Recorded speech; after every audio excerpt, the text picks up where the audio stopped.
Hi, everybody, and welcome back to Sharegiving. I'm Rob Stoller, your host, along with my brother David, Hello, everyone. who's been a caregiver to his wife Barbara since she was diagnosed with early onset Alzheimer's over 10 years ago. Today, we're delighted to welcome to the show Lisa Morvillo, who's spent a lifetime in elder care and dementia care and now owns an agency which provides caregivers to those in need. David will give a further background as he's known Lisa for several years now. Thank you so much for joining us. Okay, thanks, Rob. Today, our guest is Lisa Morvillo, who, with her husband Pat, runs a home care agency called Happier at Home Care in Doylestown, Pennsylvania. Lisa has been in the medical social work area for the last nearly 30 years. She got her master's in medical social work from Columbia. Her husband, Pat, has been a speech therapist. Together, they've been in various genres of medical social work. And 3 years ago, they formed Happier at Home Care, which is a very highly regarded agency located in Doylestown, Pennsylvania. Welcome, Lisa. Thank you. Thank you. What a wonderful introduction. You're doing something wonderful and important. Perhaps you could tell us a little bit about why you got into this field in the first place and sort of the journey that you've had over the last nearly 30 years. Sure. And what compelled you or led you to start your own agency a few years ago? I studied medical social work at Columbia and actually fell into senior care by accident soon after I arrived in Pennsylvania. And what I noticed in the first job I had here was in a nursing home. I walked around and I noticed people they just seemed lonely. They seemed like they weren't being interacted with. They seemed like they lacked touch and affection and compassion. And it really became my mission to improve that situation. So throughout the years, I've worked in many nursing homes, and we've brought programs into the nursing homes that improved quality of life. And it's also been very important to me to educate other staff about aging issues, about sensitivity issues, about what the senior is going through, what it's like from their perspective to have to be dependent all of a sudden, have to rely on someone else to do everyday things for you. So I've done a lot of sensitivity training over the years for that as well, which I think was really helpful. And also in working with people with dementia and Alzheimer's, to try to help the staff in the nursing homes understand why people act the way they do, why they do what we would consider like odd things or behaviors, but really they're stemming from somewhere. And so we really have to understand where that person is coming from, a little bit about their history. So I loved, as a social worker, always doing the psychosocial histories with the clients and the families, because I really got to know the person. And that's how we can relate. We can relate through knowing who they are and who they were. It's always been super, super important to me that people are treated with dignity. And that has always been my primary focus. We had my grandfather growing up in the home with us. We've always loved our seniors. We've always respected our seniors. But as I got into my 20s and 30s, what I realized was people were not really showing respect to seniors like they should. And so it became another mission of mine to help people understand that they should be treated with respect and dignity. So through my career, I also started a family. And when I started my family, I had to pull back a little bit out of management. And I started my own company called Senior Care Options. And that was more of a geriatric care management thing that I could do here and there as I raised my children. But again, always educating families, educating people in the community about seniors' needs and what's important. Mostly what I heard, of course, was people wanted to be at home. And that is primarily the reason I started this. In taking care of my grandfather, he lived till 90 years old, was completely independent. And at the end of his life, when he was told his time was limited, he said, please don't put me in a nursing home. And I dropped everything I had been doing and I went and I was one of his caregivers. Mm. And it's kind of I don't want to say a love of mine, but a very important part of who I am is to have and respect people's wishes at the end of their life. And so dying with dignity at home really is something that I think as a person, as a social worker, and as an agency, we work really hard towards helping people do that if that's something they want to do. So you said you fell into senior care by accident. Some people would say there are no accidents. Exactly. So And I don't think it was an accident. I mean, I really look at it from a spiritual point of view. I feel that God led me in that direction. I say accident because I don't know how people feel about me saying that kind of stuff. But honestly, I worked in the Children's Hospital on Long Island when I was in my internship at Columbia. And I thought, well, that's the way I'm going to go. And then when I moved to Pennsylvania, I interviewed at the nursing home and I walked around and I saw all of these seniors that looked sad and looked lonely. And I thought, oh no, that just sparked it in me. It kind of, God led me there and that was it. Since then, I've been with seniors. So, I mean, using the word accident brings to mind the other circumstance that there are many family members, millions of family members that find themselves in a caregiving role that to them seems like a bad accident. Right. They were not prepared for, that they didn't think of, they didn't have the kind of sensitivity you brought to it. They got stuck in something that is really tough. What's your perspective on that? Because you had a different path, but for many, this is a really bad accident. I think, there's two ways to look at everything. It is when you're in the thick of it and you're the one caregiving round the clock 24/7, it is really, really hard. It is challenging. It brings you to your limits. I think out of that, though, you can grow as a person. You can really find some gifts in there, a gift in disguise almost, if I can say that. Yeah. There are things that you will realize that this journey that you're on is not in vain, that there truly is a purpose for you being a caregiver. And I understand the frustrations and the everyday fatigue and just dismay. But I think over time, you can see that there are definitely opportunities for growth as a person when you're a caregiver. yeah, it seems to me that you're a naturally empathetic and compassionate woman. And I believe that those are necessary qualities in a caregiver. How do we engender empathy and compassion in somebody who's feeling just overwhelmed and burdened? I think it's really helpful to educate the caregiver. It's in stages, really. I think a couple of things. I love David's idea of having a list ready when people say, oh, can I bring a meal or how can I help? And you have them sign up for something. That's tangible. It's so important that the caregiver get rest.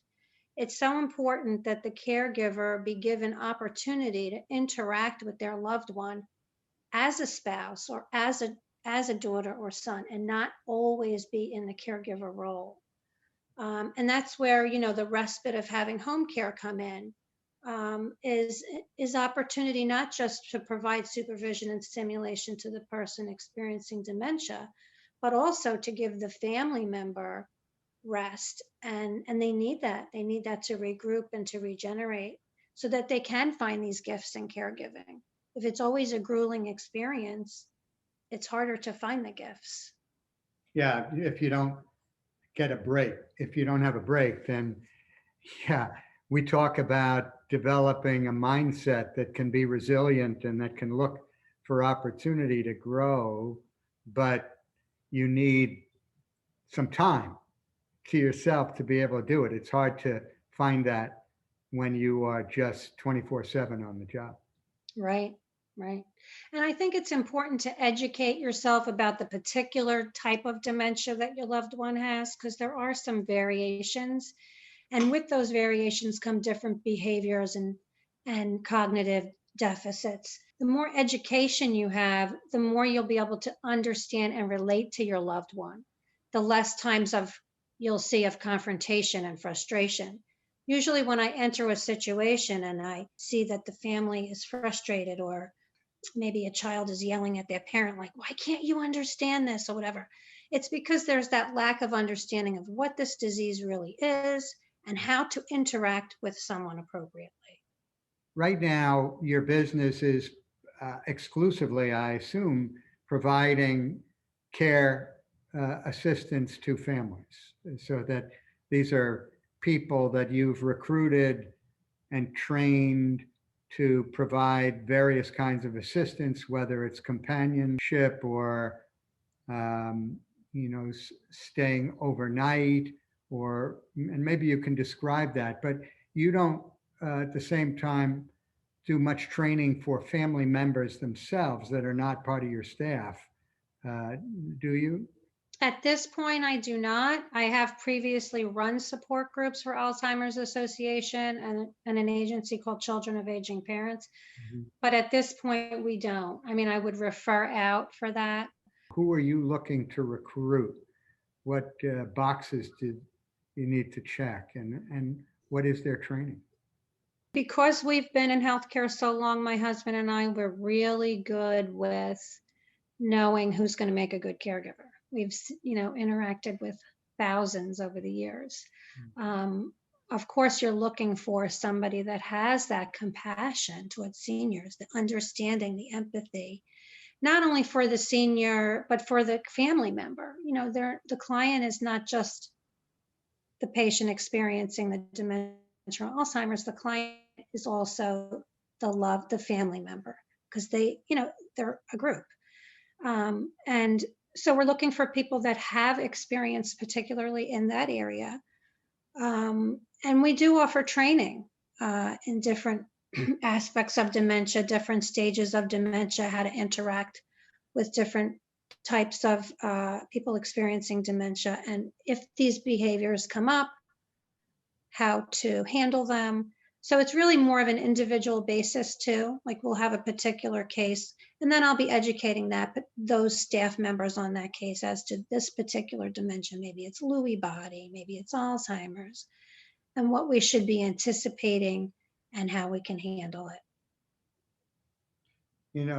It strikes me, and based on my experience and the person we have assisting me at home with, Barbara, that you want somebody that is compassionate and somehow has grown up in an environment that respects, people that are older.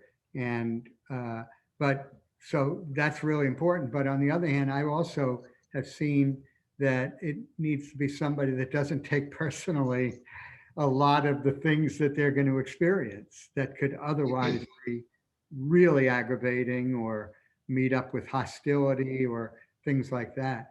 That's kind of a unique blend of being caring and compassionate, but on the other hand, being kind of thick-skinned.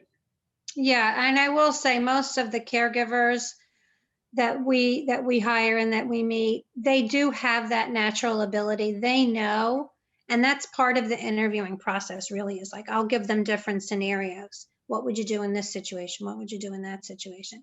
And they know that these behaviors are associated with the disease process. And so they are not letting it get to them personally.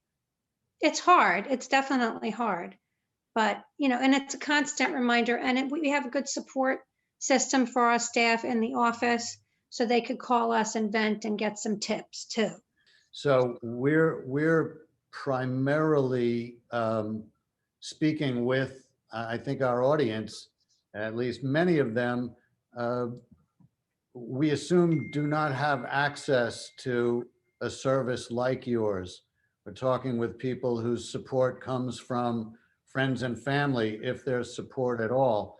And it sounds like the training you provide or the questions you ask your prospective caregivers would be very valuable, would be a valuable exercise for anybody who's share giving. What would you advise somebody who's listening to this, who can't afford to bring somebody in for that respite? I'm sure you would advise them to become more informed, but how would you handle their expectations, which seems to me an important area to understand what success means as a share giver?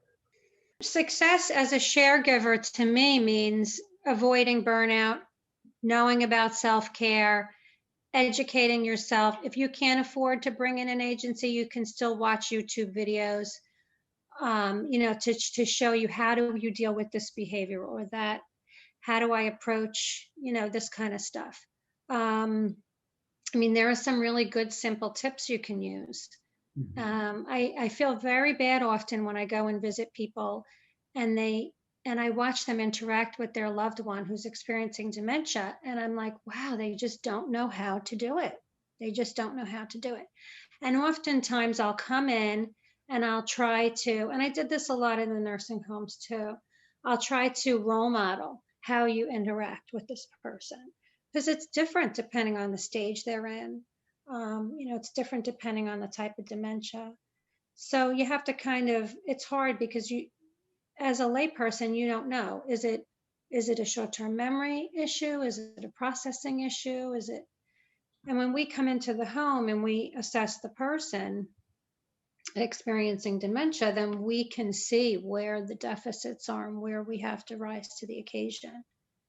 I'll tell you the biggest tip I'm going to give families right now is just be present with that person, because you don't know if it's really hard, because there's some along the further stages of dementia, the more advanced stages, they have a difficulty expressing to you what they want or what they're thinking, and they might not even know. And so it's important to be present with where they are at.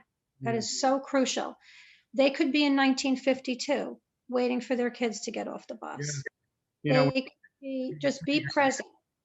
I think it's important to validate where they're at. So here, I'm going to give you an example. Say I was working with a female who was experiencing dementia, and she thought, okay, I'm going to cook dinner for my family now. And I know as a caregiver, well, that's not safe. She shouldn't use the stove.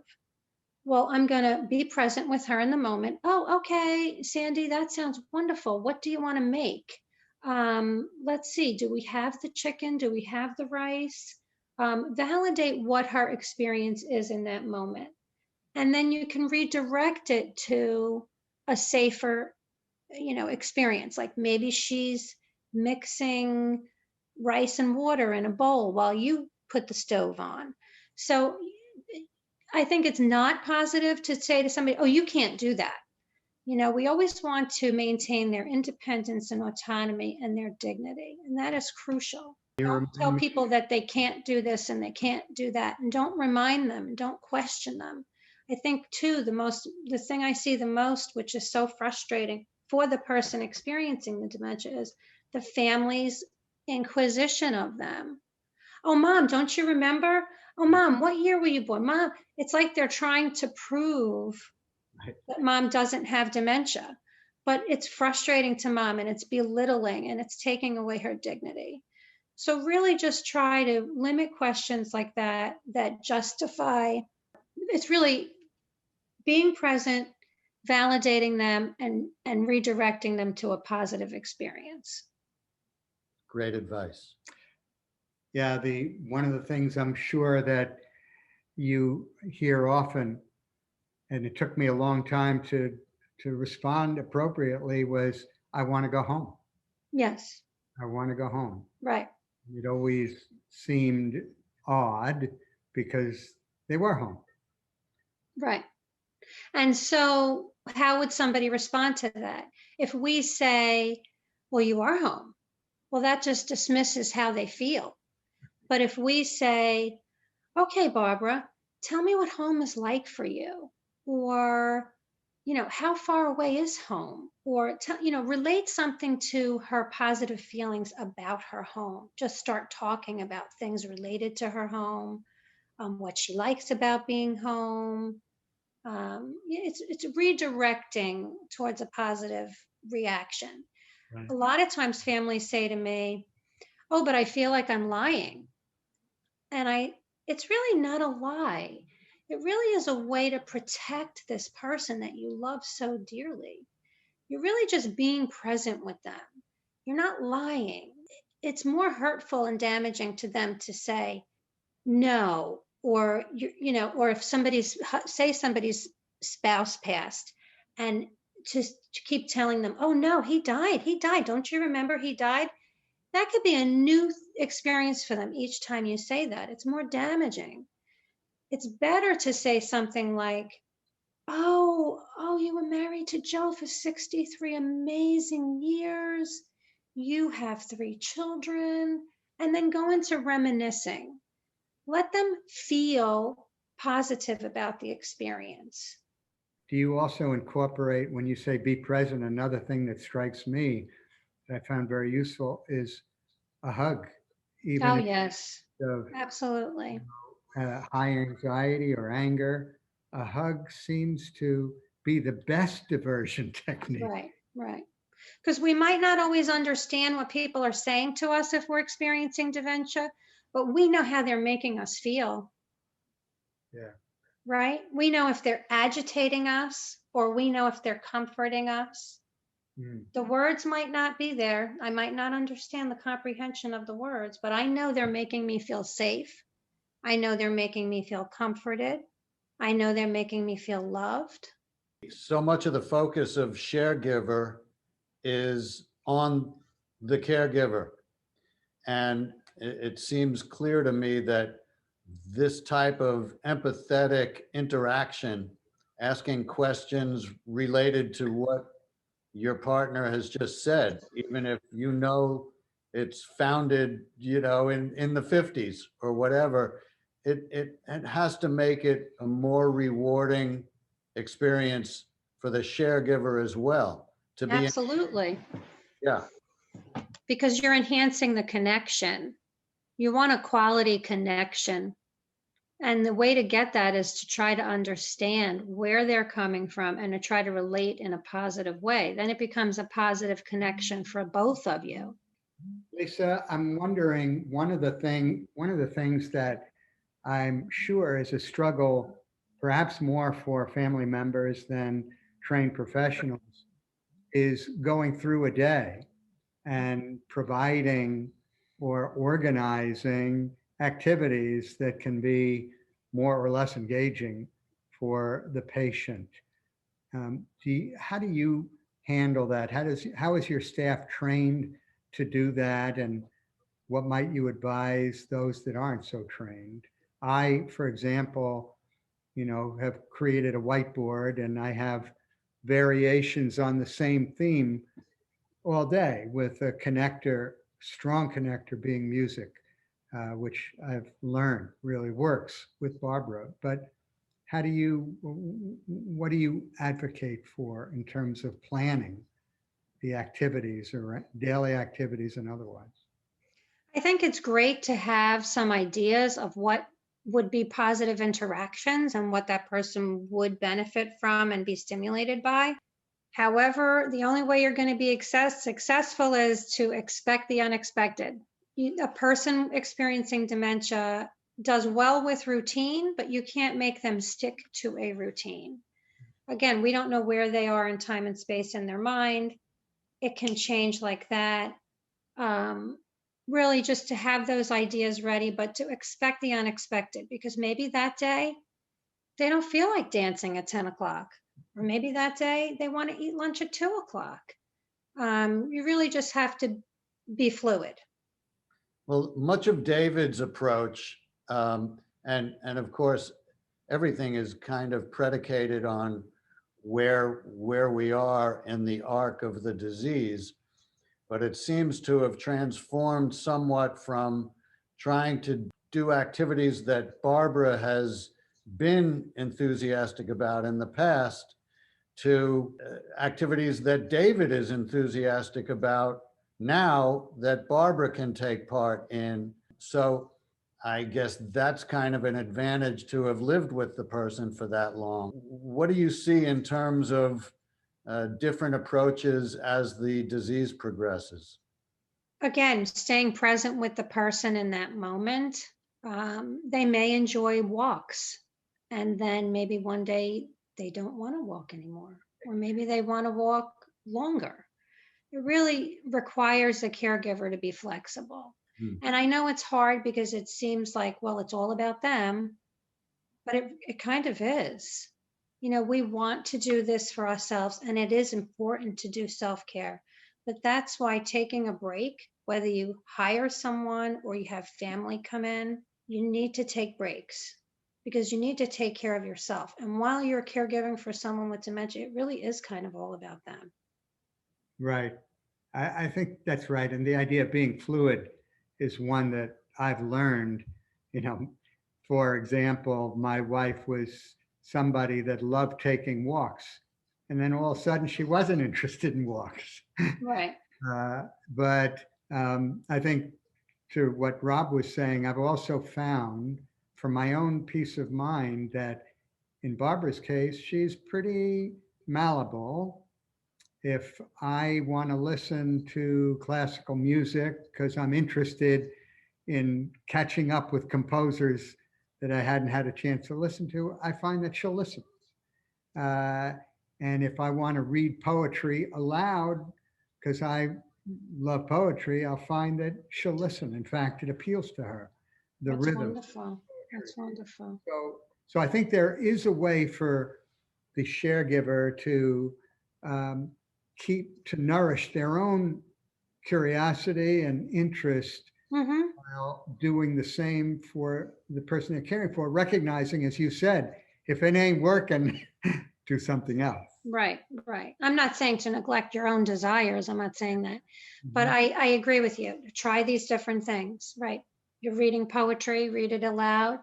She loves it. You know, I mean, you'll be able to tell. I think the other thing I want to say is it's important to recognize that when you're caring for a person experiencing dementia over a period of time, there's a grief associated with that. You know, we have to know as caregivers, there's a grief. I see my spouse. She looks the same, but she's not the same. She can't interact with me the same way. Excuse me. And so allow yourself through that grief process so that you can come to the realization and the acceptance of the person's decline as time goes on. I'm curious, Lisa, how many people on your staff have you encountered who are coming from a family member caregiving situation? A lot, a lot. That's a good point. It's a lot. Whether they cared for us, you know, a husband, a wife, a mother, a grandparent, a lot of people that have cared for grandparents. And it's and sometimes I see it's cultural, you know, certain cultures are taught you take care of your elders, you know, and so that compassion is built in at a younger age. But you can definitely tell the people that naturally have that level of empathy. Well, this has been fantastic. You're absolutely the right woman in the right place, and I'm sure you're doing such good for so many people. Is there anything else you'd like to say to anybody listening to this? I would say focus on the positive. I mean, there's a lot of gifts that come through this, and it's recognizing them. There's small little glimmers here and there and moments in time when, you'll make your loved one smile and they'll make you smile. Enjoy those moments with them. Just be in the moment with them every day. Don't look to the future because sometimes it looks too scary. I mean, you want to be educated and you want to know what's to come, but don't focus on that. Focus on the present moment and enjoying right now. Right. Lisa, I would ask, because you are so knowledgeable and have so much experience, as we are designing our program, because what we're hoping is creating something, and you and I have talked about this, that can scale over large numbers of people, because we know there are millions Mm-hmm. family member caregivers where we could impart the kind of guidance and ideas and techniques that you're talking about in this program Mm-hmm. wider and wider way. So I hope that this is the first of many conversations with. Sure. I Hey. hope so too. Great. Yeah. Yeah, this has been fabulous, Lisa. You're terrific. Thank you. Thank you. Thank you for letting me share. Thank you for sharing. It's our pleasure. Thank you, Lisa. Have a great day. Do the same. Bye-bye. Bye-bye.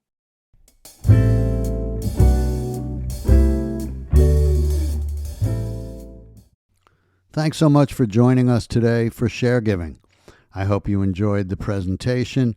I think Lisa Morvillo is a glowing example of someone who's spent a lifetime in caring for elders and people suffering dementia, and she's obviously shown compassion, knowledge, has learned a great deal over her lifetime, and is sharing that with those she trains and with those she meets. So, again, if you have a moment, please give us your thoughts at our website, sharegiversolutions.com, and tell us a little about yourself, a little about your story, and we look forward to hearing from you. Until next time, thanks so much. Take care. Bye-bye. Let's do this, David. Amen. Amen. Amen. Amen. Amen. Sing it one more time now. Amen. Amen. Amen.